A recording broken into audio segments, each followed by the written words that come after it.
Halo, salam sehat untuk kita semua. Perkenalkan, kami dari kelompok 7. Pada video kali ini, kami akan membawakan materi yang berjudul demam berdarah.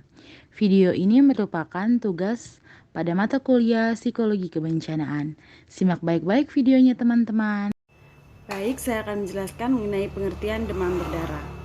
Demam berdarah dengue atau DBD merupakan penyakit infeksi yang disebabkan oleh virus dengue yang ditularkan melalui gigitan nyamuk betina Aedes aegypti yang telah terinfeksi virus dengue dari penderita penyakit DBD sebelumnya. Nyamuk Aedes ini tersebar luas di rumah-rumah maupun di tempat umum.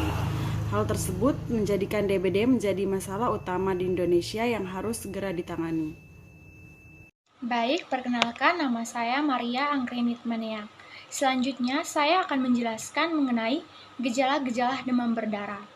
Umumnya, gejala demam berdarah ini bersifat ringan dan muncul 4-7 hari sejak gigitan nyamuk dan dapat berlangsung selama 10 hari.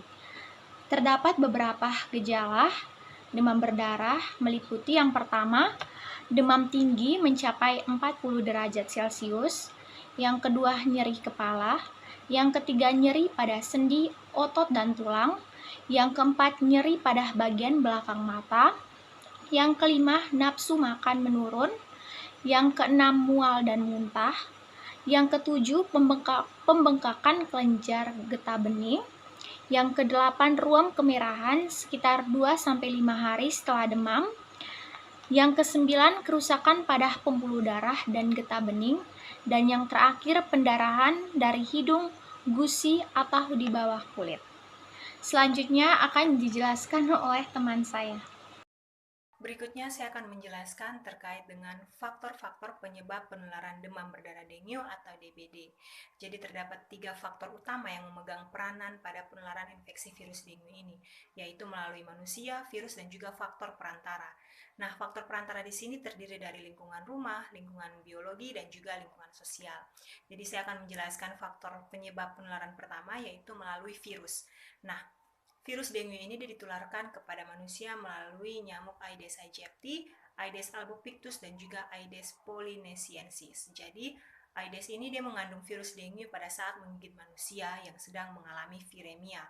Nah, kemudian virus yang berada di kelenjar liur berkembang biak dalam waktu 8-10 hari atau extrinsic incubation period sebelum dapat ditularkan kembali pada manusia pada saat gigitan berikutnya.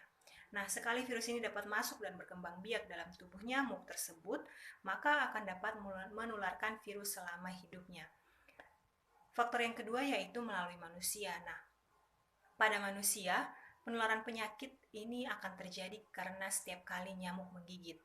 Alat tusuknya yang disebut dengan proboscis ini akan mencari kapiler darah. Nah, setelah diperoleh, maka dikeluarkan liur yang mengandung zat anti pembekuan darah agar darah dapat mudah dihisap melalui saluran proboscis yang sangat sempit ini. Bersama liurnya inilah virus dipindahkan kepada orang lain. Jadi virus ini memerlukan waktu masa tunas 4-6 hari atau intrinsic incubation period sebelum menimbulkan penyakit. Selanjutnya yaitu lingkungan rumah. Jadi lingkungan rumah di sini terdiri dari jarak rumah, tata rumah, jenis kontainer, dan juga ketinggian tempat dan iklim. Jadi jarak antar rumah ini sangat mempengaruhi penyebaran nyamuk dari satu rumah ke rumah lainnya.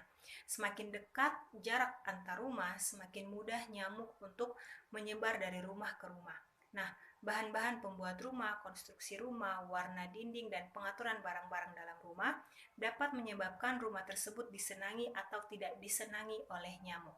Nah, berbagai penelitian penyakit menular membuktikan bahwa kondisi perumahan yang berdesak-desakan dan kumuh mempunyai kemungkinan lebih besar terserang penyakit. Selanjutnya yaitu lingkungan biologi. Nah, lingkungan biologi yang mempengaruhi penularan demam berdarah dengue atau DBD terutama adalah banyaknya tanaman hias dan juga tanaman pekarangan. Jadi tanaman hias dan tanaman pekarangan ini yang mempengaruhi kelembapan dan pencahayaan dalam rumah.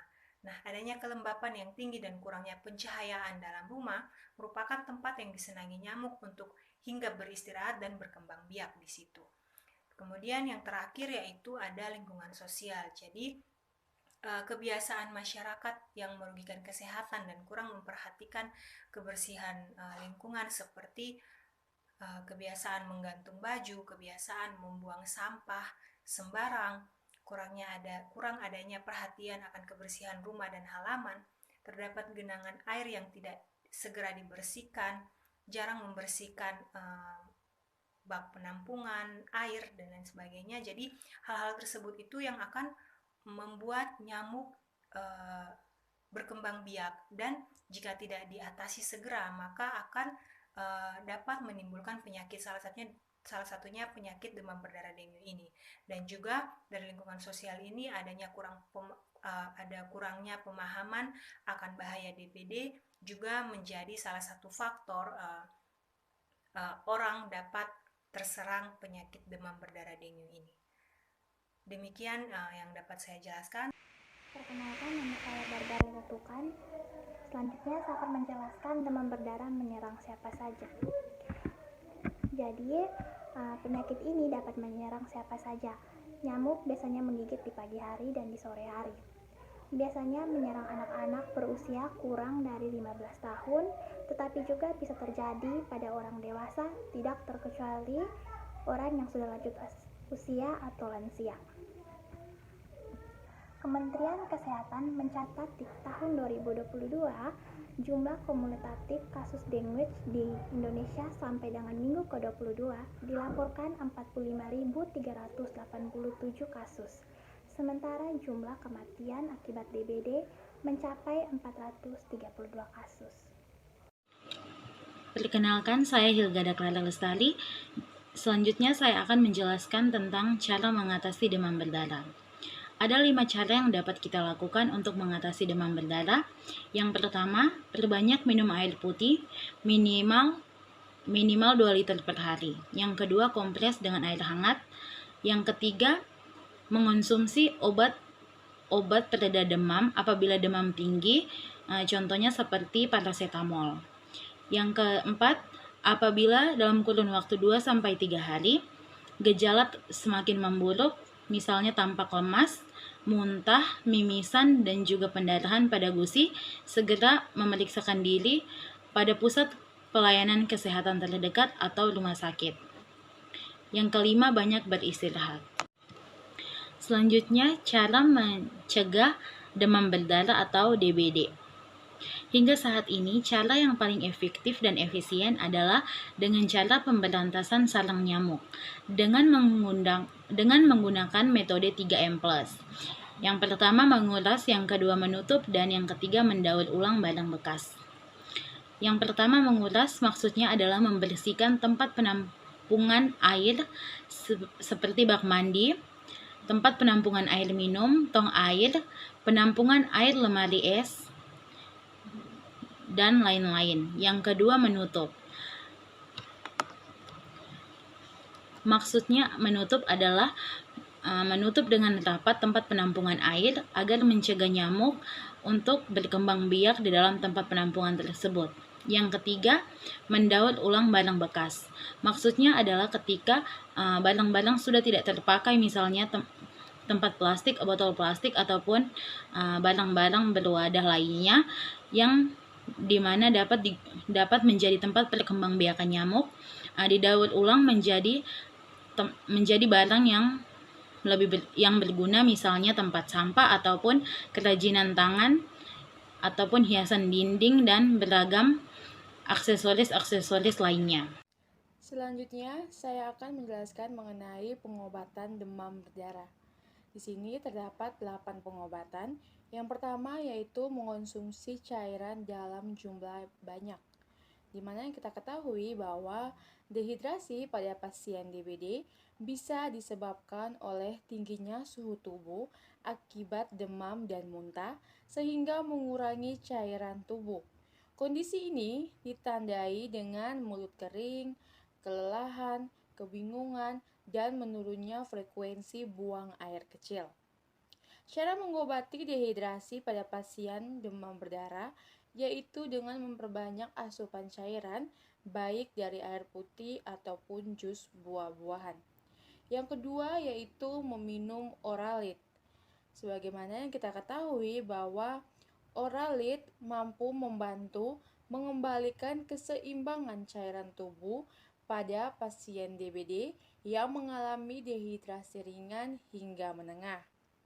Yang ketiga yaitu mengonsumsi obat pereda demam dan nyeri.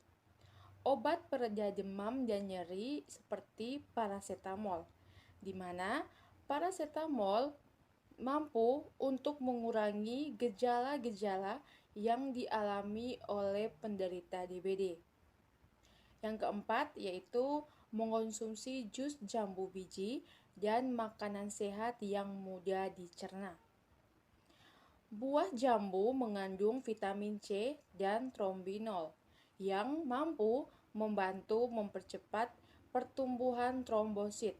Selain itu juga, jambu biji kaya akan quercetin yang berfungsi untuk memperhambat pertumbuhan virus yang menyerang tubuh, termasuk virus dengue penyebab demam berdarah.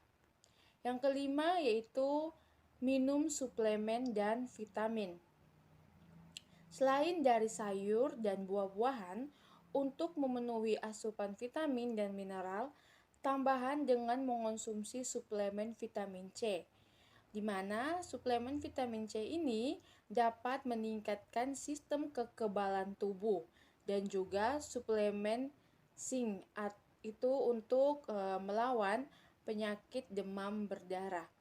Sebagaimana yang dituliskan pada sebuah studi dalam International Journal of Preventive Medical pada tahun 2018 menemukan kasus kekurangan zinc cukup banyak ditemukan dalam tubuh pasien DBD.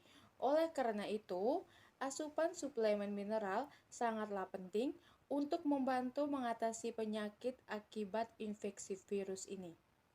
Yang keenam yaitu melakukan istirahat secara total, di mana tubuh pasien DBD biasanya memiliki kadar trombosit yang sangat rendah, sehingga mudah mengalami perdarahan. Kurangnya istirahat yang dibarengi dengan aktivitas berat tentu akan memudahkan terjadinya perdarahan. Jadi dibutuhkan untuk melakukan istirahat secara total. Yang ketujuh yaitu menggunakan obat-obat alami. Penggunaan obat-obatan alami juga sangat dianjurkan untuk mengobati demam berdarah dengan cepat. Yang kedelapan yaitu mendapatkan transfusi darah. Transfusi darah pada pasien DBD biasanya berupa transfusi trombosit atau faktor pembekuan. Pasien hanya menerima komponen tertentu dari darah untuk mencegah perdarahan yang parah. Oleh sebab itu, pengobatan ini hanya dilakukan oleh dokter kepada pasien DBD yang mengalami perdarahan secara terus-menerus. Demikian video presentasi dari kami kelompok 7.